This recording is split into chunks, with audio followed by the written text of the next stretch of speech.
What is it? It doesn't change the fact that it's not true. It as a matter of fact,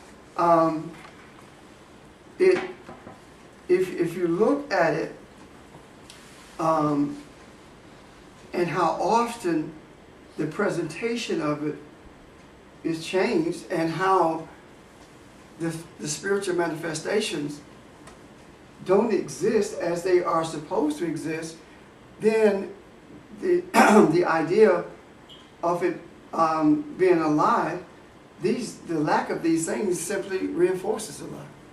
Reinforces that it is a lie, rather. The idea of lack and fear, those things are taught readily, because the scripture does not say that the Lord is my shepherd. Because the Lord is my shepherd, I have no want. It says, because He's my shepherd, I have no lack.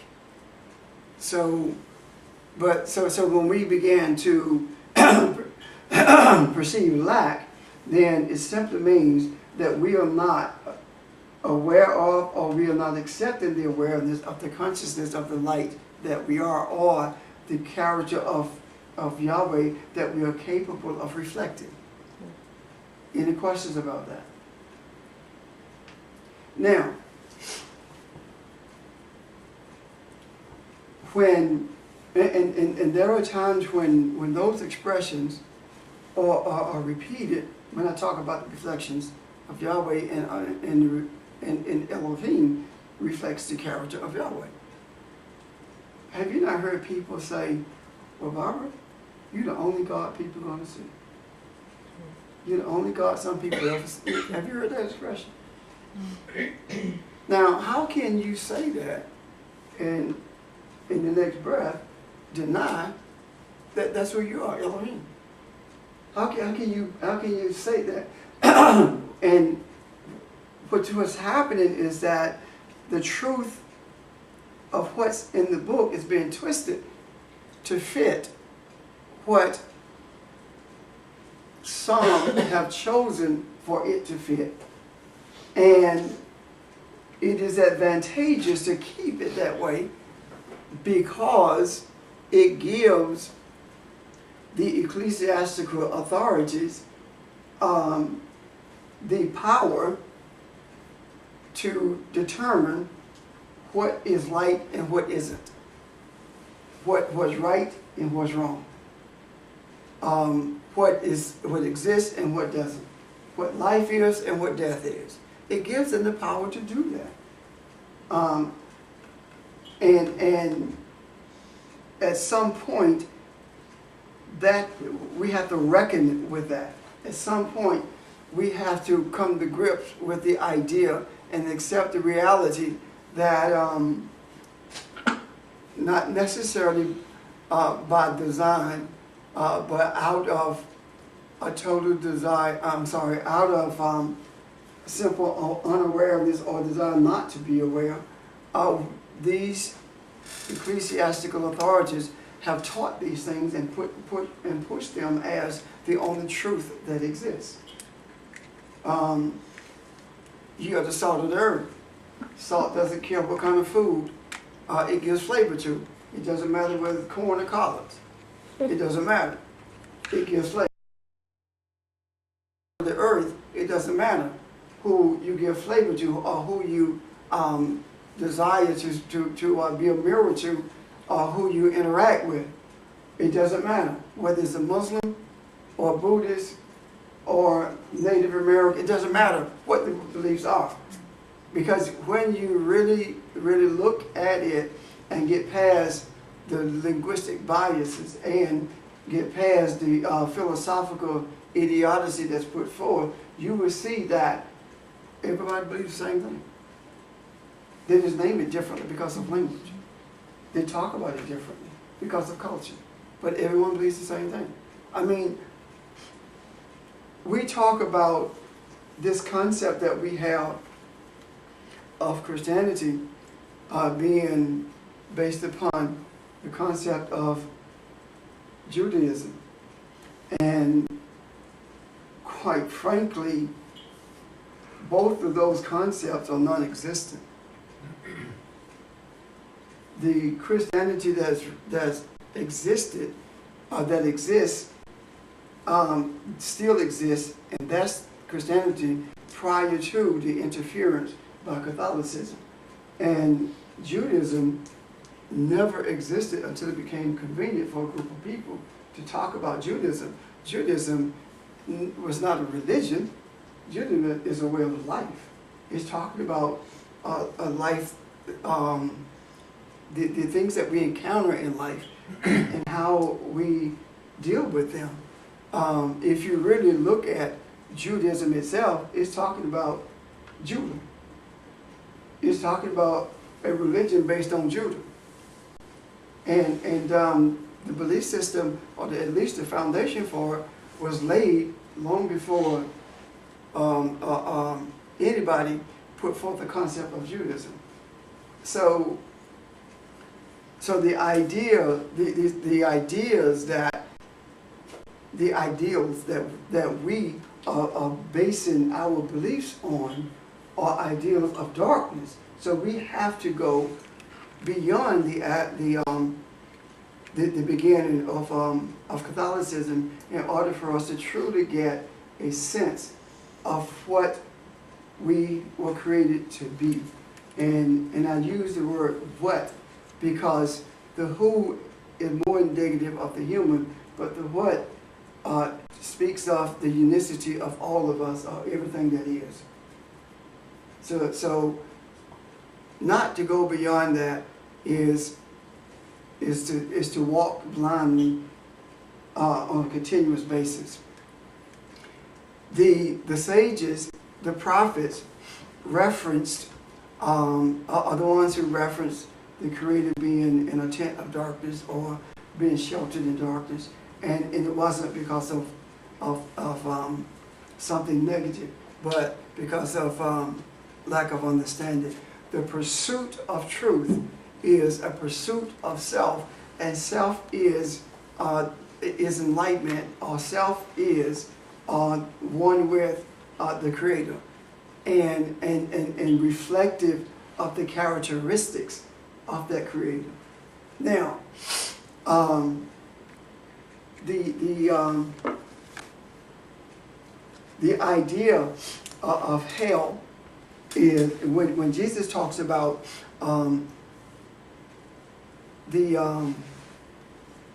believe it was the Pharisees are teaching people who and he said that because of the way you teach it, them, paraphrase of course, they are 10 times the children of hell than you are.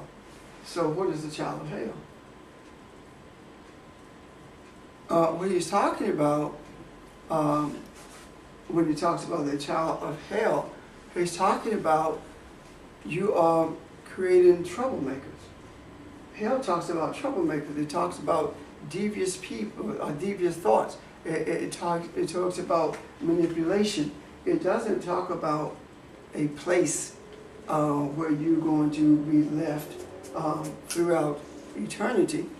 And even that statement itself is a statement that was created by humans, because to be left someplace throughout eternity, if you look at what eternal life is, it has nothing to do with how long you're someplace, but it has everything to do with your awareness of who Yahweh is. And that's clearly stated in the 17th chapter of John, that 3rd verse.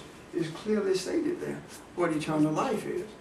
So when we began to come in contact with or encounter people who are raising questions, who are seeking the truth, or who are struggling with this reality, it is at that point that we become who Jesus was to Nicodemus.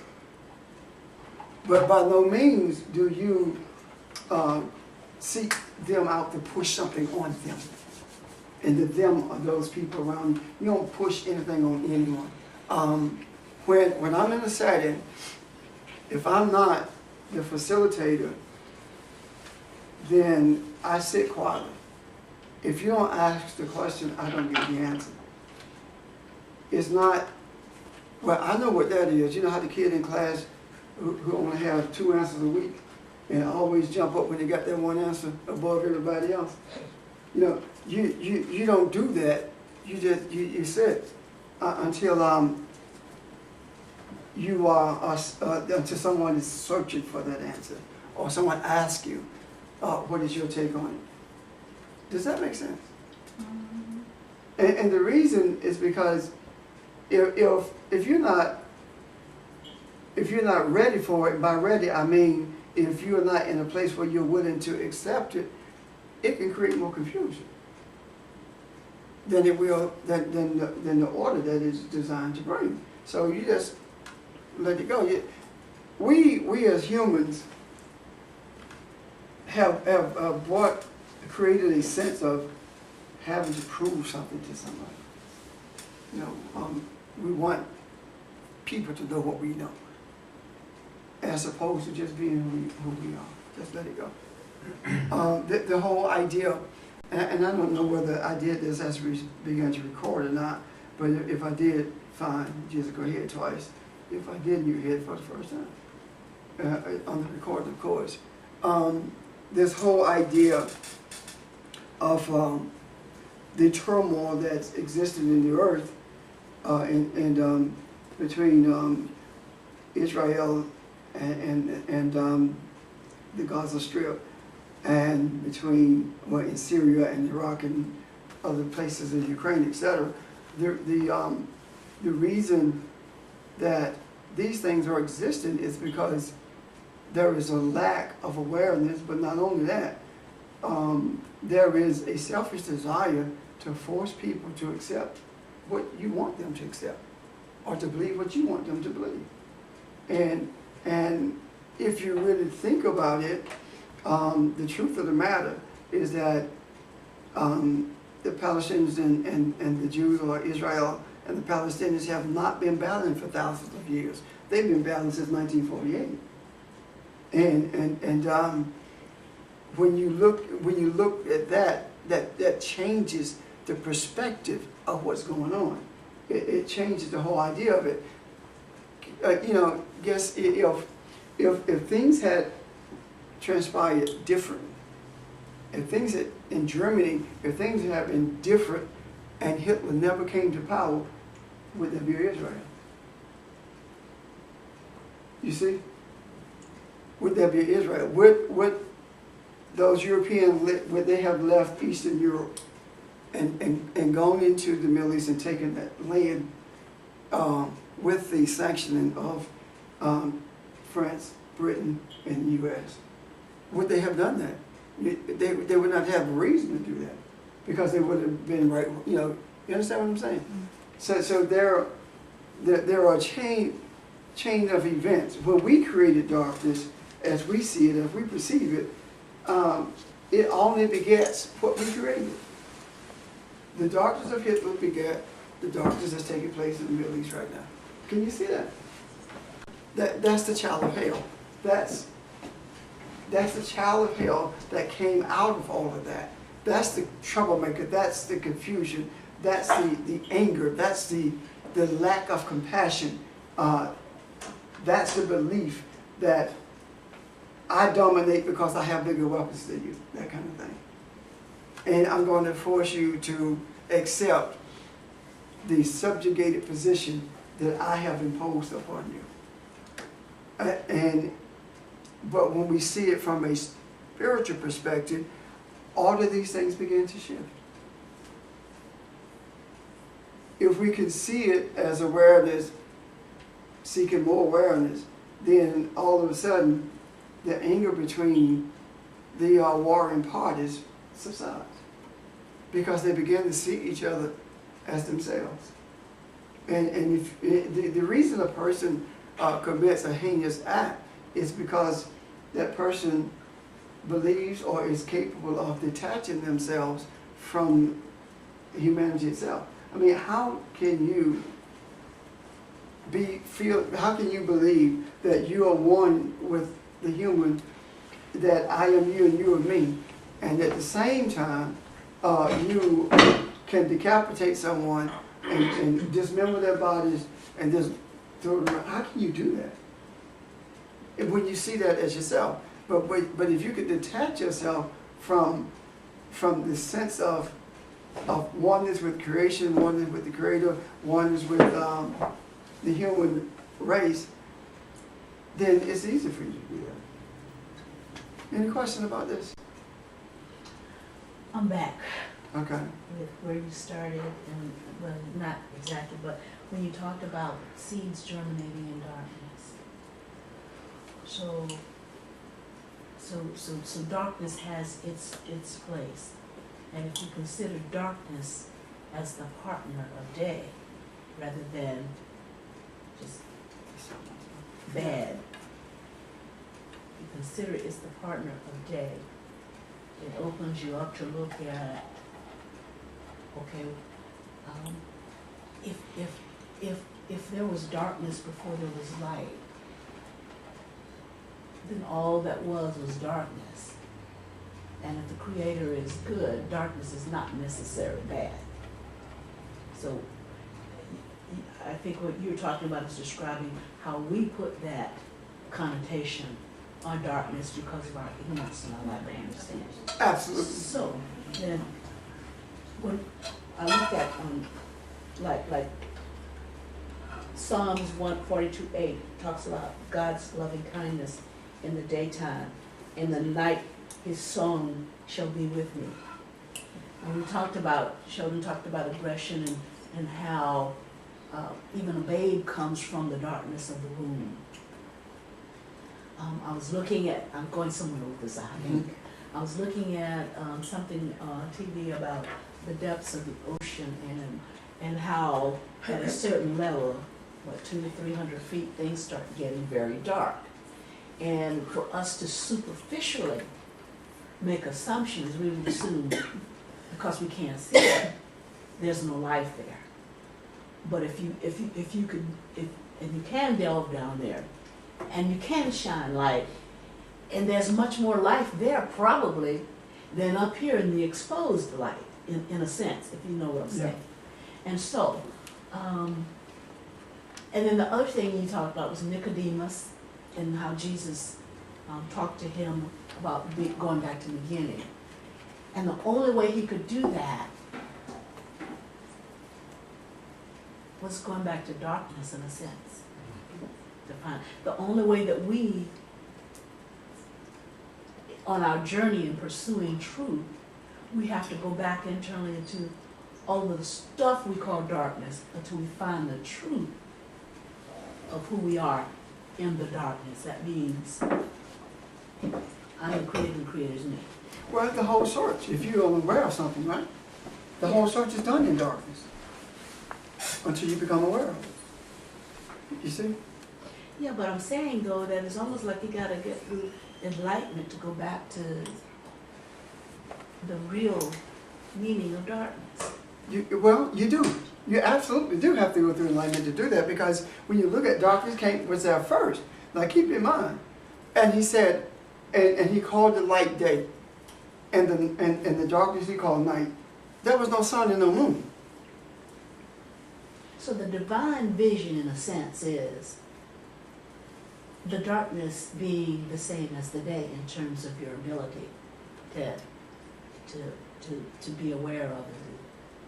And I think that's what we are doing in this setting. All the things that seem to be dark and are defined as dark from the world perspective, we can see inside of it the truth of what it's representing. And maybe an example of that would be the sun and the moon, because the sun was used to light the day and the moon at night. You said that it's like we have to go through enlightenment in order to see the true nature of darkness, right? Well, it is the light of the sun that shines on the darkness of the moon. So it comes from light to darkness, as opposed to there was the darkness, then there was the light. Now we have to be enlightened about the journey itself in order to even seek the darkness, or have a sense of, because anytime we talk about seeking light, seeking awareness, you actually are seeking darkness. Because darkness is going to be darkness until you become aware of it. And then we make statements like, shed some light on it for me. The only thing that light needs to be shed on things that's dark. So when we understand that which was dark becomes as light to us. Yes. I mean, we can see it, whereas other people can still perceive it as darkness. It's not to us. And even when I was speaking to you earlier about the stuff that the articles of light that I want to put together, right? When they're pulled together and presented through publication, then it's going to be darkness to some people. That's darkness. Yes. Yeah. But to those, to those who are seeking and have a desire to become aware, it will become light to them. So the concept of darkness is actually relative to your desire. That's what it seems like to me, anyway. Oh, okay. Big hand. Yeah, so I was writing some stuff down earlier, and so what we're doing is I'm going to try to draw all of it in together. So we're growing our conscious and using it expanded, but it's not a thing, it's more so a characteristic of ours. And so this is where the desire comes in at. So that's why desire is so important, because desire is what actually initiates this process for us to go beyond our normal awareness, which is to go beyond what we see as light into that darkness. That's why desire is so important. And this occurs automatically if we do not fear it, doubt it, or have opposing beliefs about darkness. So it's more so we're going and willing. Not only are you willing, but you desire to go beyond your understanding, and that's when more things are actually available to you, and you have different experiences, and you see things, etc. It's not that all these things have not even been available. It's just that we have totally ignored them, and that's how come when the student is ready, the teacher automatically appears. That's why when you have questions and you have a certain intent, all of a sudden it opens up your eyes to parts of what you once before called darkness.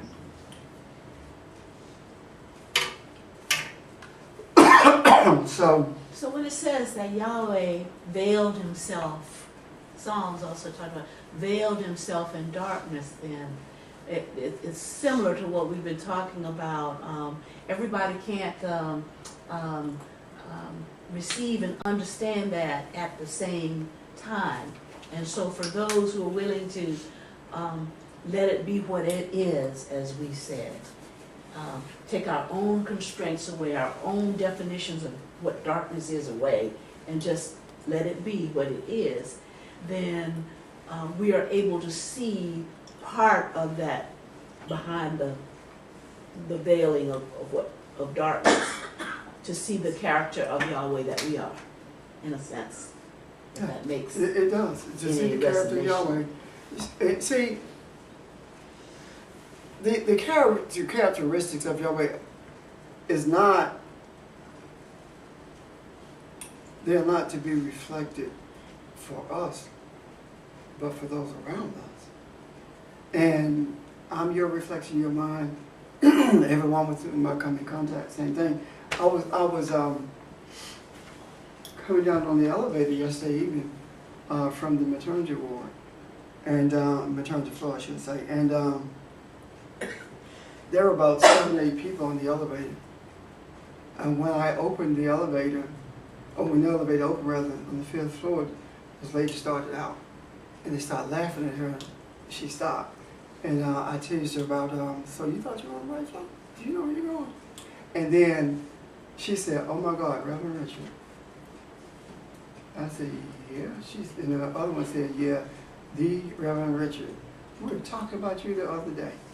And I said, I hope it was good. They said, it's always good. And when I got off the elevator, I thought, I don't know who they were. I don't know any of them. I don't even remember seeing them. Yeah, I don't. And it may be somebody who's a kid that grew up, but faces I usually remember. I don't ever remember seeing them. So, whatever reflection I was to them had a lasting impact. You see what I'm talking about? That's the light that we are supposed to be shedding. The light we are supposed to be reflected. So that instead of seeing you say, yeah, yeah, you know where you preach at. They just built that other church over there. And we went to that revival down there. Yeah, none of that. It was all about the character. That they were speaking about the character and what they saw. You know what I'm saying? That's how we are supposed to be. The character, the light of Yahweh. So we can see, so others can see. Not us, but see, period. See, that's the objective. So, but I think that most have missed it, or most do not even know that they should be seeking. And I believe that part of that happened because so many of the shamans, the sages, the imams, they hid so much of what they understood. Yeah, they wrote it, they shrouded it in they encoded it. You know, they wrote it in such a way that the Book of Formation, for example, they wrote it in such a way that it's very, very difficult to comprehend. And it is my contention that I'm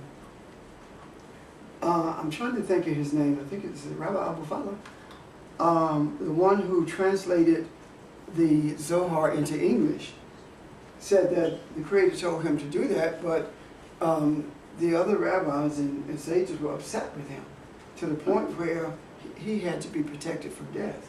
And he said, I don't need the protection of men. The Creator told me to do this. I'm protected by the Creator. And of course he died of natural causes. They didn't get to him. That's what the whole thing, the thing in California, Los Angeles. Yeah. The Kabbalah Center. Yeah. In Los, that's where it came from. Because of him. And of course they took it and made money off of it.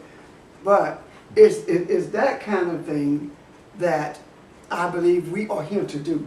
To open the seed, to open the not just for the curtain and the whole to be torn, but to open the Ark of the Covenant so that the light can flow freely. And flow freely because the light that Betty needs is not the light that Diane needs. The understanding is different based on your circumstances and your experiences. So that's one of the reasons I'm so adamant about the research, about us. Just walked off. Oh, okay. That's what I'm saying. Well, we just saw he's still in his pajamas. That's why I'm so adamant That's right. about the research, right? So that we can not only get it right, but that we can speak about it in terms that everyone can understand. And that is one of the reasons facilitators come together, so we can talk about stuff from the way it is written and get it to a place where it is it is palatable to those who don't see it, are unable to see it as it is presented. The simplification of it is the objective. And the reason it has to be simplified is because it's been complicated on purpose. All of it is simple. It's just been complicated on purpose. But it takes risk. It takes courage. It takes throwing caution to the wind to do it. Because when you do it, you're going totally against the grain. When you do it, you're looking at what everyone who says they are religious or have a religion, however you want to term it, what all of them believe, and you're challenging every bit of that. And that's not an easy task, but it does become easier as you go along. It is easy for us to sit around the table and talk about, well, that's not what that means, that's wrong, than it is for us to stand in a mixed congregation to do the same thing. It's easy for us to sit in this room and talk about Jesus was never meant to be a sacrifice, and sacrifices were never commanded by the Creator. It's easy for us to sit here and talk about that, but it's difficult to stand in a mixed congregation and talk about that. So, but it has to at some point be done, and it shall be done at some point. It may not be by us or even our generation, but I promise you, it will be done. Nothing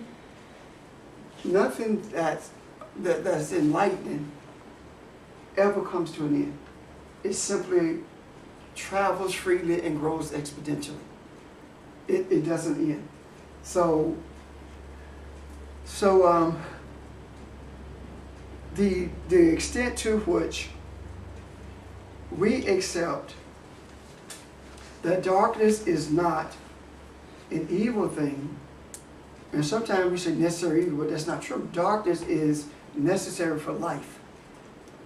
When we totally embrace that, and the more we embrace that, the more we will be able not only to see, but to be an extension of what we see, or an expression of what we see.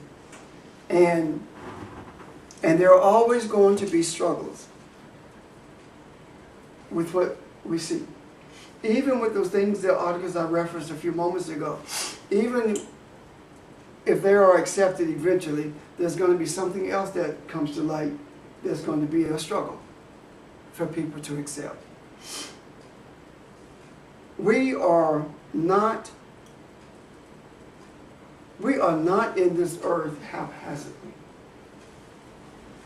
We are not in this earth to sit around in a room and intellectually masturbate about religious concepts and philosophical beliefs.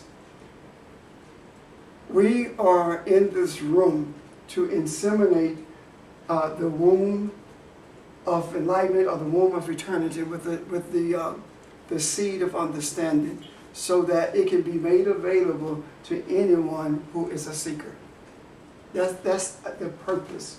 And regardless of what anyone thinks, without others to press, to question, to help guide, it will never be done. What I mean by that is this: no individual person would do that. Jesus could not do what he did alone. He had people questioning him. None of the leaders in those different religions were able to do things alone. They had people questioning them. They had to surround themselves with people who were seekers. And what happened is more of them drawing the seekers than it is them going out recruiting. We have to understand that just maybe the greater things are not the physical things that were done.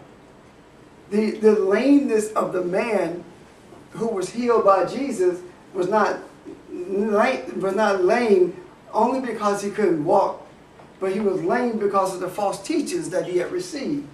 And when he was shown the light, he was able now to walk without that limp or to move on this journey without struggling at that point. Am I making sense? So that's who we are. We have. But that's not maybe. That is the greater thing. Okay. The spiritual, because the spiritual is first, and the physical simply is a manifestation of a truth. That truth. And with you having said that, the greater thing being the spiritual, then we haven't the luxury of playing games. We don't have that luxury. We don't have the luxury just to put off until tomorrow what we know we should be doing today. We don't have that luxury. We don't have that luxury to spare our feelings when they cross the line. We have to deal with what we have to deal with. You understand what I'm saying? We don't have that luxury. And the reason I say that is because it doesn't matter how long we're in these bodies. The purpose remains the same. To garner as much understanding as possible so that it can be delivered to mankind as a whole. So all of the other things that we do, if there are things that we do because we don't want to do what we've been destined to do or called to do or appointed to do, then those things are definitely a distraction. Now, and I'm not talking about Janice getting up Monday morning going to work. I'm not talking about that. But if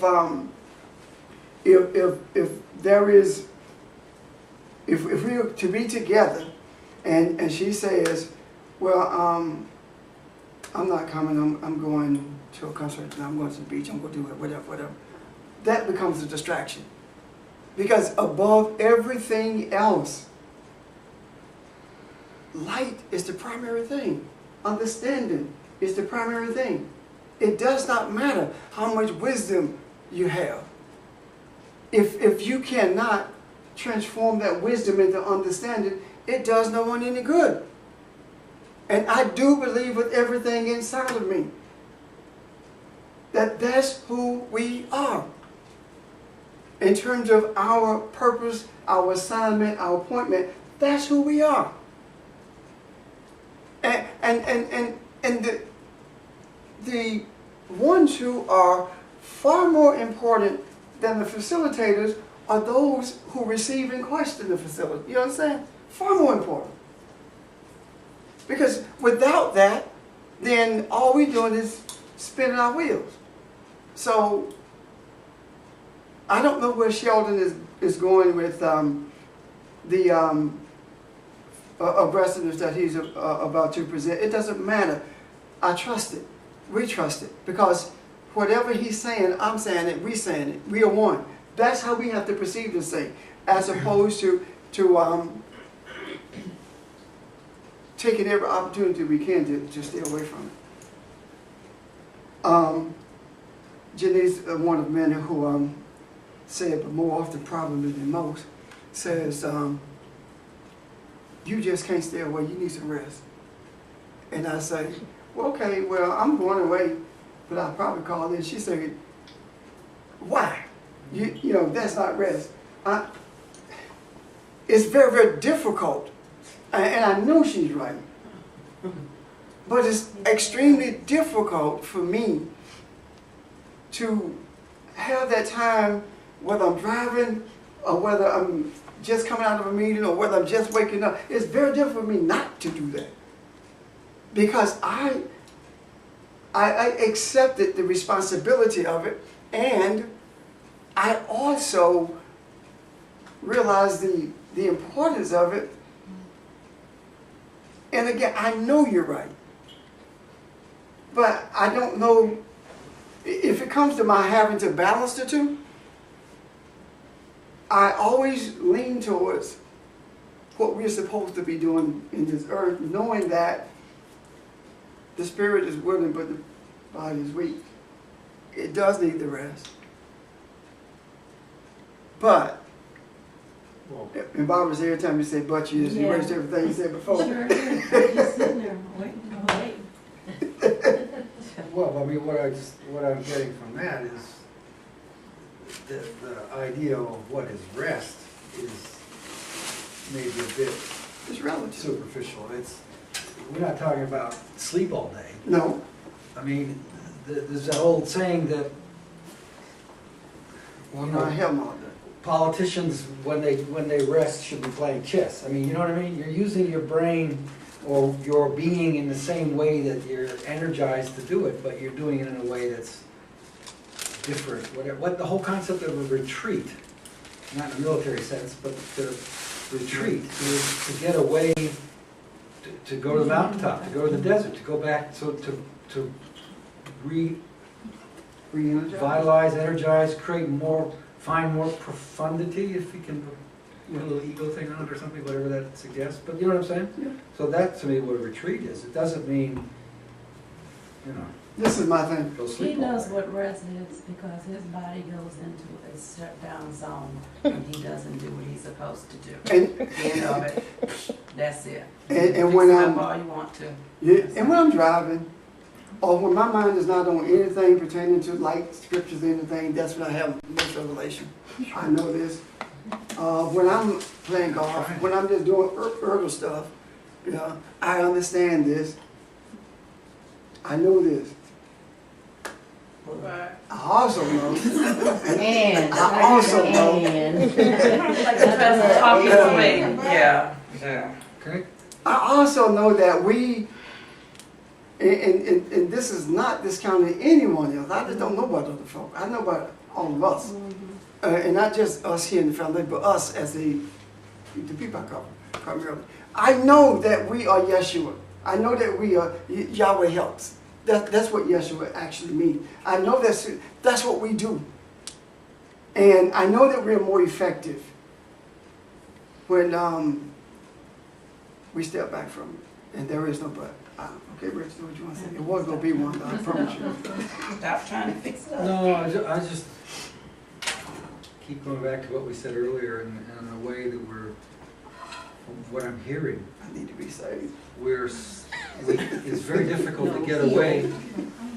It's so ingrained in us, it's very difficult to get away from using the concept of darkness and light in both ways. Yeah. Because I've been staring at the flow chart above your head that's been there for 5 years, and now it was probably made in magic marker that you could erase, but now definitely it's on the wall. Yeah. And what we're saying, if I go back to beginning, is you go back through the pathway, the wormhole that got you here. So if you were not completing, but taking that to a next level, you'd be drawing an arrow from the left end back to beginning, or Elohim in beginning. I don't know if you bounce from one to the other. And then I've learned from other things, skills I've tried to develop in myself, it's at that point that you're in a position to now see what's beyond. You know what I'm trying to say? We think that as you're developing this sort of awareness, you should be able to, but maybe you have to reach a certain body of understanding, a certain enlightenment, whatever you want, if that analogy has any validity, and then you can see. So, but on one hand, we're saying that out of darkness came light, that the way for us to go back to beginning is to go into the light, to bask in it, develop it in ourselves as much as, whatever clumsy words I can use. And it's at that point when you're at or you're close to that I think that definition of dark, the more total, complete, true definition of darkness, so to speak, becomes available. But you're not going to see it here. You're going to clumsily try to describe it, but you know what I'm trying to say? And I see that traveling in darkness. I mean, going to beginning. We go to the beginning of what we thought what Jesus meant. We go to the beginning of what we thought salvation is, and begin to see the truth. We go. That's to me. That's going to be back to beginning. That's what Jesus was talking about. All those concepts you thought that you had revisit them. But but just to tie that to this idea of light, that's going through that wormhole, so to speak. Yeah. Maybe that's a bad analogy. But then I'm also thinking about this whole thing about the series on the cosmos. Before you're going to know what was before the Big Bang, you have to be at the Big Bang, kind of thing, or have a sense that you're near that. Okay, what's the right word? Point, moment of truth, etc. But we're trying to define all these things being way out here in the universe, and we hardly have the technology to see anywhere near that far back. We're only just now, if that's an analogy that works, we're just beginning to understand what earlier and earlier and earlier and earlier was. So maybe there is an analogy there. So so we're kind of stuck, and so very easily fall back into darkness is negativeness, darkness is a certain lostness, whatever. Because we're not near enough to that whole understanding to know what that really is. Does that make? Yeah. I'll use your phrase. Does that make any sense? She was lost as well, but she's saved. Resuscitated. Well, I'm simply going to say, when you talk about drawing the arrow back to the beginning, and that's the wisdom of it all, knowing the beginning and the end. Knowing the wisdom is knowing the beginning in the end, which means there is no beginning and there is no end. It all is. This is why this guy Gore wrote the book called Knowing Jesus for the First Time, or all again, kind of same sort of notion. But that just seems to me what we're trying to say. But I'm also using enough of a linear sense of it that if you're that far away from beginning, you're just going to have clumsy definitions of what darkness and things are. So the better thing is just don't worry about it too much. the writer of Revelation says that Jesus said, "I am beginning and I am Alpha and Omega." That's not what it says. That's what, it says, "I am Aleph Tav." I am, and if you're Aleph Tav in the Hebraic sense of that, you are everything in between that. All the powers of those letters, all the essence of those letters, everything that those letters are able to produce by virtue of us speaking the name of it or dealing with it by transmutation of those letters, you're all of that. That's what he's saying. That you're everything that is. And that is a very difficult concept to grasp. And the struggle with that I saw Richard having with talking about where we are is the fact that we don't know where we are. In relationship to what? We don't even know where the earth is. Well, it's located where? It's just out there. I mean, the geographical location, we don't know where it is because we don't have any sense of located here in this place in relationship to what? So we, with that physical thing comes the spiritual. The reason you don't know where it is because you are everywhere. There is no place that you're ubiquitous by virtue of the image in which we were created. And we have to believe that. Because if we can't wrap our mind around the ubiquitous nature of our being, then we don't believe that we were created in that image.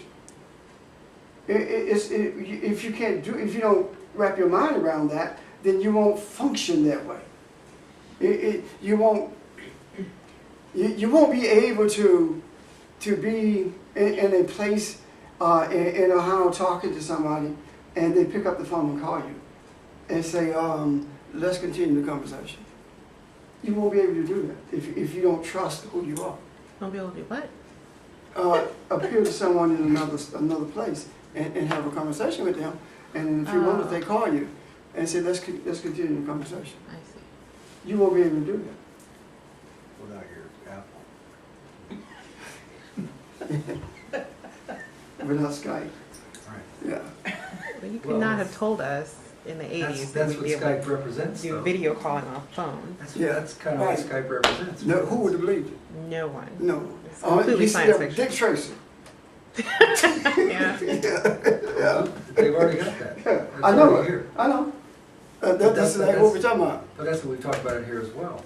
So, That what we've created creates the Skype that substitutes for the other. the spirit realm that we have created for ourselves is the internet. But anyway, I'm done. Sheldon, you up? Okay. If there are no more questions, I'm done.